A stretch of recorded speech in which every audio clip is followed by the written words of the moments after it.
up, everybody? We are back for another episode of Bulge Khalifa. Just getting ready for Friday morning. Hope we're all doing good, man. It's awesome out here today. It's sunny. It's nice. It's a beautiful morning. Obviously, I'm inside.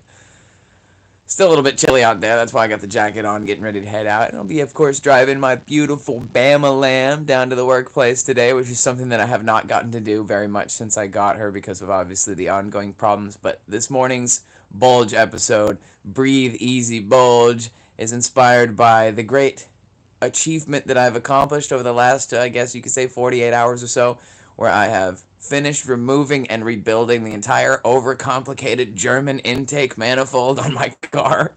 Fixed, sealed up, put back together, and she started, and for the very first time since I got her, no weird metal clanging, no detonation, no fuel trim problems. Her engine is finally running absolutely beautiful, like an absolute German sewing machine from the future, even though it's from the past. I'm super stoked about it. I just want to take the opportunity to encourage all of you guys to not give up on your dreams. I know it sounds really generic and kind of canned to say something like that, but I'm serious. When I got this car, I had no idea what I was getting into, made this like crazy, unrealistic decision of buying this car sight unseen and shipping it all the way across the country. Don't do that. Like every car guy ever, any person who's dealt with used cars would be like, you don't just buy a car and ship it across the country. Spend all my money getting it over here, you know? Of course, then it had problems with the engine. You know, the intake's leaking. There's like problems with everything. I've replaced everything. The Lord has blessed my hands in this effort. I'm certain about it. Like all the time I've spent troubleshooting and trying to figure it out has taught me like every little quirk about this car. I've learned so much about the actual process of not just working with this car, but really with any car. I've never owned a V8 powered car before. I've never had a real car, I guess you could say. You know, if you drive like little crappy commuter cars all your life, especially old ones, you know, because as a poor guy, I always just had a crap box. Every car was just barely alive. And, you know, Bama Lamb, she's still, you know, a work in progress. There's still stuff that needs to be done, but it's just a completely different animal. You know, that car was like $100,000 when it was brand new back in year 2000, maybe even more than that, which is like $200,000 by today's standards. It's like, it's insane to me to think about that. Like, I own a car that's like a Lambo, even though I got it for nothing. I mean, it was a throwaway. It was like a beat up throwaway.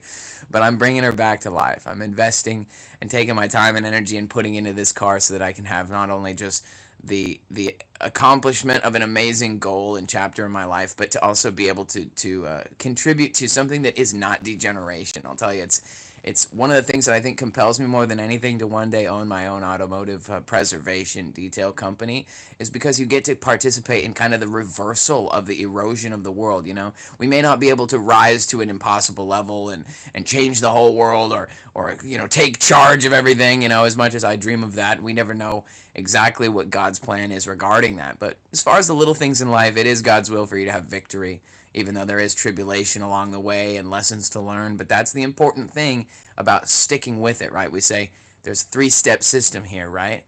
Trust God, take the risk, do the work. And that's where we're at right now. We have a healthy engine on Bama Lamb M113 running smooth, buttery smooth. Now we've got one part coming in this afternoon, so we can finally put an end to that leaky transmission park interlock cable. And then Bama Lamb is ready for some serious action. Well, I guess there's other things. We need tires. We need brake hubs and brake rotors and Should I just get carried away and replace everything? You know I will.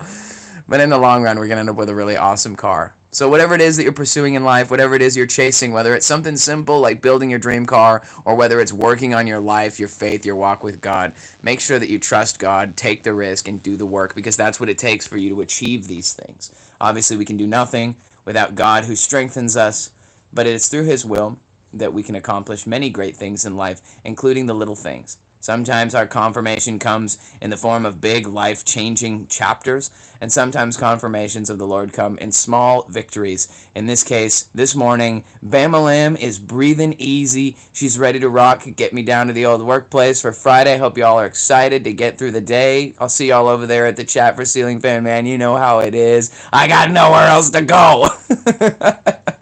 I love you guys so much. Thanks for joining me this morning for another episode of Bulge Khalifa. I'll see y'all on Sunday for the Sunday service. Take it easy, you beautiful, wonderful people. All right? Later.